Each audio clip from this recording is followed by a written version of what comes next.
Así que si alguien tiene una pregunta del público, habilitan el micrófono para que directamente se la hagan al ponente que ustedes gusten. 10 minutos y en caso de que no haya alguna pregunta, pasamos a la interna.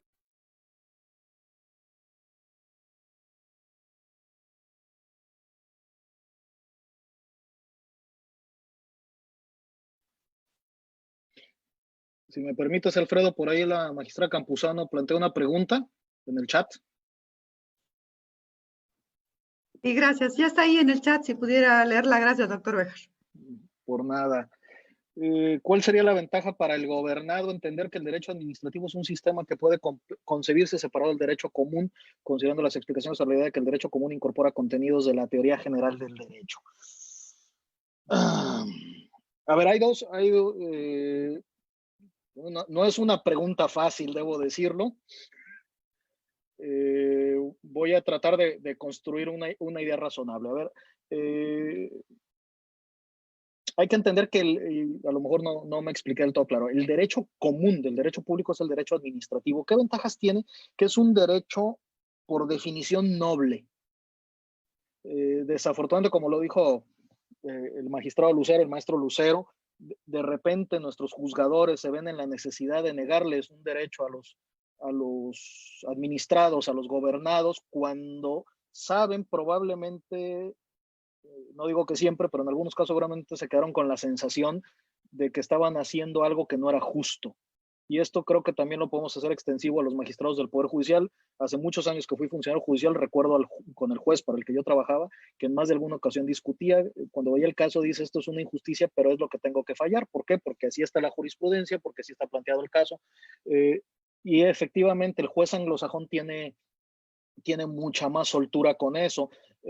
También el maestro Lucero trajo a colación un detalle importante o un dato importante con la transformación de nuestro sistema constitucional, con esta nueva visión de nuestro sistema constitucional, que todo gira en torno o podemos mover mucho del derecho administrativo, que antes no lo hacíamos, al artículo primero, un principio pro persone, nos lleva a una respuesta muy similar a la de la solución más favorable que ya venía del derecho alemán específicamente, que son los más, curiosamente el derecho administrativo alemán es altamente codificado y es altamente flexible al momento de aplicarse. Es muy interesante el fenómeno de ellos, precisamente por este principio, incluso ellos mismos supraprincipio de proporcionalidad, justicia al caso concreto, es decir, cómo resuelven el tema. ¿Qué beneficio en concreto tiene para el gobernado? A ver, tiene varios que los conocemos todos, siempre los hemos visto comportarse, aunque no necesariamente les hacemos caso.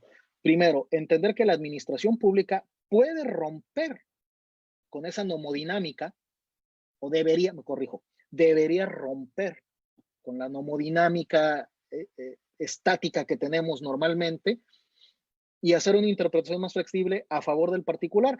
Tiene dos pequeños límites. Uno, que no sea expresamente prohibido por la ley, para entrar en un cierto rango de cierta flexibilidad, cierta velo de incertidumbre normativo, si ustedes quieren llamarlo así. No me voy a meter en todas estas teorías de Sainz Moreno de los años 70 sobre conceptos indeterminados y discrecionalidad.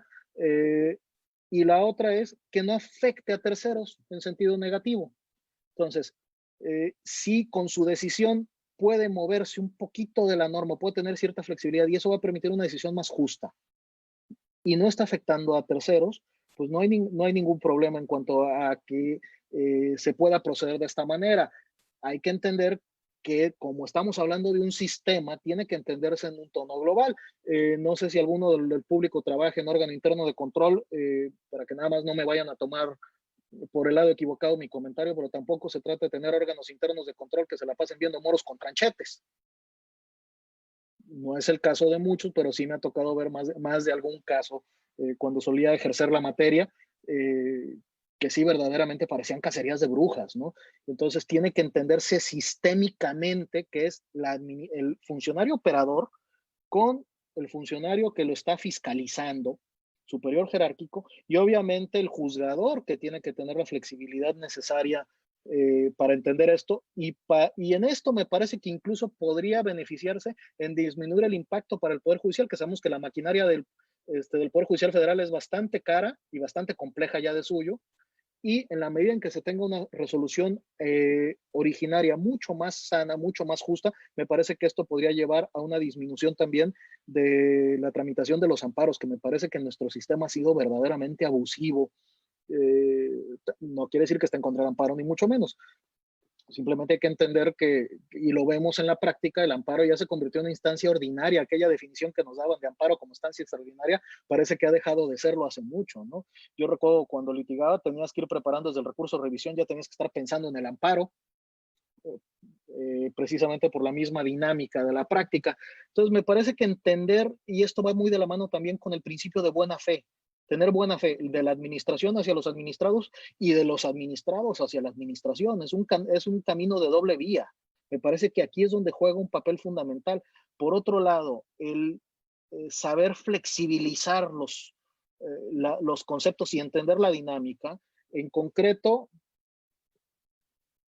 la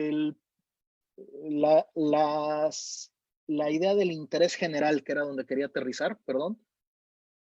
Estamos muy mal acostumbrados a ver, el interés general está por encima del interés individual. Estamos terriblemente mal acostumbrados a verlo así.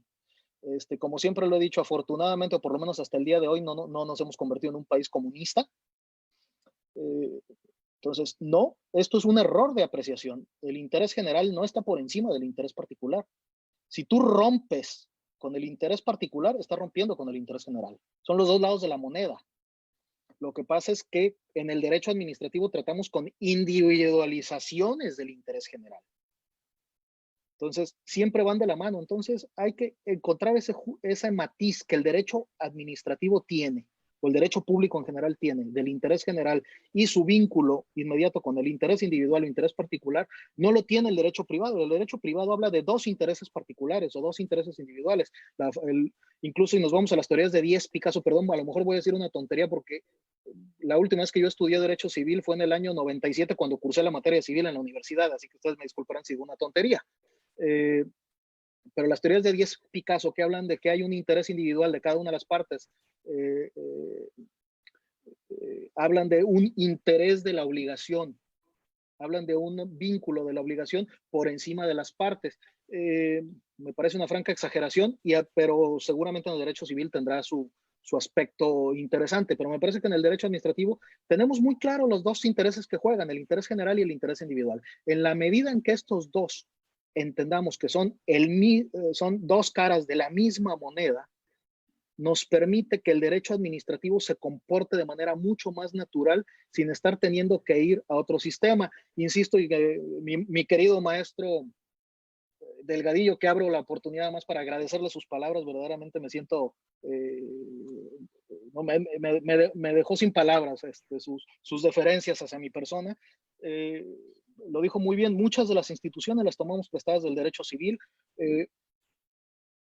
Muchas de las figuras, como también el maestro Lucero nos lo explicó, pues están tomadas de ahí, desde el concepto de persona, la odiosa teoría de la doble personalidad del Estado, que verdaderamente siempre ha sido un dolor de cabeza, y un montón de figuras que nacieron del derecho civil. Si nos ponemos exquisitos, pues nos podemos ir al derecho medieval y vamos a encontrar un montón de figuras. Si nos podemos, como este autor español de la Complutense, que habla de un derecho administrativo romano, que me parece una brutalidad, ¿no? Sin embargo, tiene algunas ideas interesantes, la utilitas pública, la judicacho, la dicacio para las declaratorias de bienes públicos, etcétera. Entonces, siempre podemos encontrar instituciones ancestrales o antiguas, ¿no? Pero como si diseño de sistema, ya en pleno siglo XXI tenemos que entender que ya son sistemas completamente separados. Ya esa dinámica del bien común, el papel que juega el bien común, el papel que juega la titularidad de la administración, es decir, como lo señala un autor que a mí me gusta muchísimo, español, Jaime Rodríguez Arana, o sea, los dueños de la administración somos la sociedad.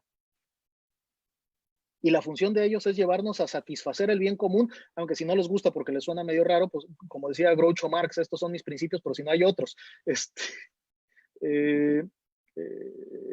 como decía en teoría del Estado, ese bien público temporal, como decía Pérez Porrúa, ese bien público temporal, esa es la obligación de la administración. Entonces, en ese tenor es donde el sistema está construido. Y si entendemos que el sistema está construido así, entonces no hay necesidad de buscar las respuestas fuera del propio sistema. El sistema las tiene. Efectivamente, el sistema ya hoy en día, siglo XXI, a 260 años de distancia de la creación del derecho administrativo, ya tiene sus propias reglas, ya tiene sus propios principios, ya se puede decir que abandonó la casa paterna del histórico derecho civil, aunque claro, se va a juntar frecuentemente, pero como lo decía hace rato, también tiene mucho que ver, ya más bien vemos al revés, vemos cómo el derecho público empieza a comerse el derecho privado en muchos aspectos. ¿Por qué? Porque se necesita la mano de lo público. Ya no se deja, o la concepción que tenemos actual del Estado ya no deja ese derecho ese derecho social o ese derecho como fenómeno social que era el derecho privado. Ya ha cambiado mucho la dinámica. ¿Cómo cambia prácticamente para el administrado? En cómo tienen que los operadores jurídicos manejar el sistema. Eso me refiero, es muy idílico, soy el primero en reconocerlo.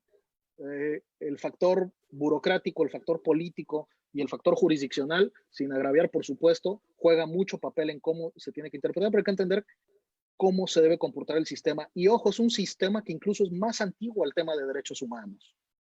Si nosotros leemos los textos de Maurice Horrieux de 1897, de 1899, sus principios de derecho administrativo de 1903, si la memoria no me traiciona, y la misma construcción del derecho administrativo, ¿qué nos decía en esa época? ¿Para qué es el derecho administrativo? Es el derecho de la interdicción contra los abusos del poder. Es el derecho del ciudadano. Si bien es un derecho antropocéntrico el derecho administrativo, no es un derecho estadocéntrico como históricamente lo aprendimos con la mayoría de los autores del siglo XX. Todo lo contrario, el eje principal del derecho administrativo es la persona humana. Y eso es lo que nos da este sistema integrado que se ha ido construyendo y se seguirá construyendo los siguientes 300 o 400 años si es que la humanidad llega a tal punto. Y me gustaría nada más finalizar con lo que señalaba también mi querido magistrado Lucero. Es cierto esta famosa frase de el derecho administrativo que es el que te acompaña desde la cuna hasta la tumba. Yo en alguna ocasión con mis alumnos de licenciatura también les decía un poco en broma, y desde antes porque hay servicios de salud y hasta después porque donde no pagues los derechos del cementerio va para afuera el cuerpo. No sé si con esto queda claro, magistrada.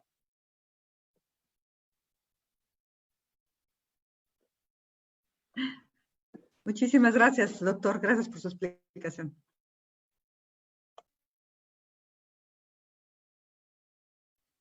Alfredo, tú dices.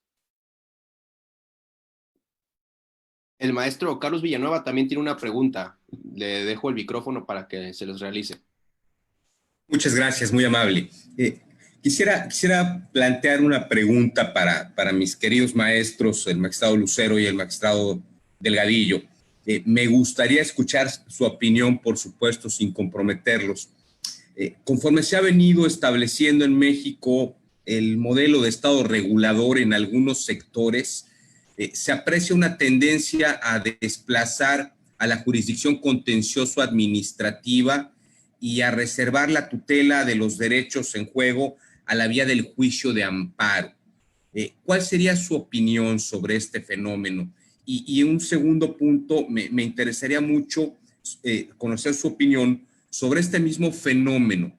Ante un Estado que regula más que gestiona, ¿cuál debe ser la función del juez precisamente en el ejercicio de esa tutela jurisdiccional? ¿Debe haber una deferencia judicial en el sentido norteamericano del término o debe haber un activismo judicial pro persona? ¿Cuál sería su opinión? Muchas gracias por anticipado. Gracias. Rápidamente quiero hacer referencia a un punto particular.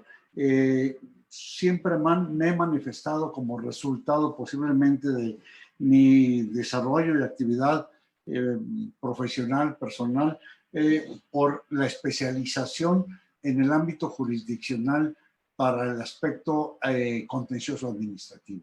Definitivamente la tendencia de la especialidad del Tribunal Federal, ahora Federal de Justicia Administrativa, para mí es fundamental dentro de nuestro sistema, como lo hemos concebido. Es más, el último paso que se dio con la reforma de 2015, ahora con el sistema anticorrupción, que desgraciadamente no ha sido tomado en cuenta, desgraciadamente, que se planteó ya a nivel federal la existencia de tribunales contencioso administrativos locales plenamente independientes, pues se ha quedado en el aire. Desgraciadamente, allí está, nada más se quedó, no se le ha querido, no ha sido posible, serán cuestiones políticas, darle el reconocimiento que se tiene y, ¿por qué no llegar a decirlo? Bueno, nuestra realidad, lo que estamos viviendo y que me preocupa ya que se menciona esto, la facultad que tiene el tribunal para imponer sanciones por faltas graves, pues tiene la facultad, pero no tiene el órgano. La Constitución señala que será una sección y la ley dice también de las salas regionales que posiblemente será muy discutible que sean constitucionales o no esas salas regionales, pero en sí el órgano del tribunal encargado de la imposición de las sanciones no ha sido cubierto todavía. Seguimos sin el nombramiento de los 3 magistrados que deben integrar la sala especializada y entonces, muy bien, qué bueno que vengan todas las investigaciones y todo lo que quieran ustedes en materia anticorrupción, pero pues no hay órgano para sancionar. ¿Qué es lo que va a pasar? Se amplió conforme al nuevo sistema el tiempo para la prescripción, pero pues el tiempo sigue corriendo. ¿Qué es lo que ha pasado? Pues simplemente se quedarán sin posibilidades de sancionar, o a lo mejor es a propósito. No lo sé, pero esta manifestación de que se va a luchar en contra de la corrupción, pues yo quisiera verlo en la práctica porque no lo he encontrado. Gracias.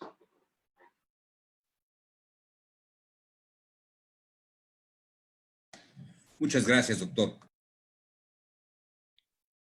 Bueno, yo,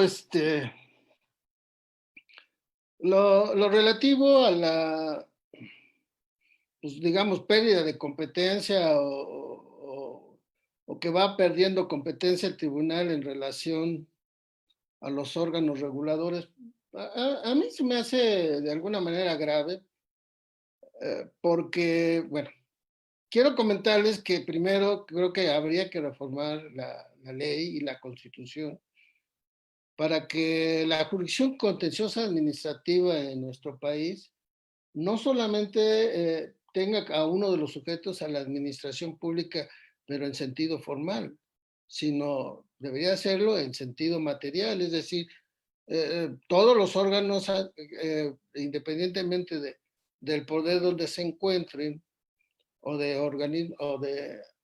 órganos constitucionales autónomos, los que realicen funciones administrativas que sean sometidos a la jurisdicción contenciosa administrativa. Sin embargo, seguimos con esa cuestión antigua de que solamente va a ser entre la administración pública y los particulares. Y excepcionalmente se ha establecido algún otro órgano como es la Auditoría Superior de la Federación, como es pero en materia de responsabilidades, el INE, alguna materia en datos personales, que también no es quien ejerce la función de imponer sanciones en esta materia, pues no es un órgano de la administración pública. Y creo que en vez de avanzar, vamos hacia atrás. Yo nada más también quería comentarles que en la época en que se modificó la Constitución y la ley para dar competencia al tribunal en materia de competencia económica, pues el proyecto iba en que el tribunal iba a conocer de esta materia. El tribunal, pues es una erogación enorme en la capacitación de magistrados y secretarios de acuerdo que pues estudiamos esta materia de competencia económica y al final, bueno, pues se la dieron al Poder Judicial, pero insisto, creo que vamos para atrás. La otra cuestión en relación a la tutela jurisdiccional efectiva, pues yo pienso que también los jueces contencioso administrativo, tanto federal como local, pues tienen como misión importante precisamente el velar sobre esta cuestión, aunado a que la tutela jurisdiccional efectiva se ha convertido en un derecho humano y por lo tanto todos los tribunales tienen la obligación de protegerla. En ese sentido, pues hay que mirar más hacia esa situación. Pero a veces proteger esta materialmente a veces es imposible por la política del actual gobierno. Quiero decirles que en el Tribunal Federal de Justicia Administrativa, pues creo que hay más de 50 plazas que todavía el presidente no se ha dignado a proponer el nombramiento de magistrados. Entonces, ahí hay una ruptura precisamente en la cuestión de la protección a la tutela jurisdiccional efectiva, cuando no están totalmente integradas las salas, o que hay salas que estarán funcionando con 2 secretarios de acuerdos. Entonces, materialmente, pues es imposible poder a veces lograr esta situación. Bueno, sigo a sus órdenes. Muchas gracias, doctor Lucero. Usted es muy amable. El micrófono sigue abierto por si alguien más tiene alguna pregunta, si no, para pasar al siguiente apartado.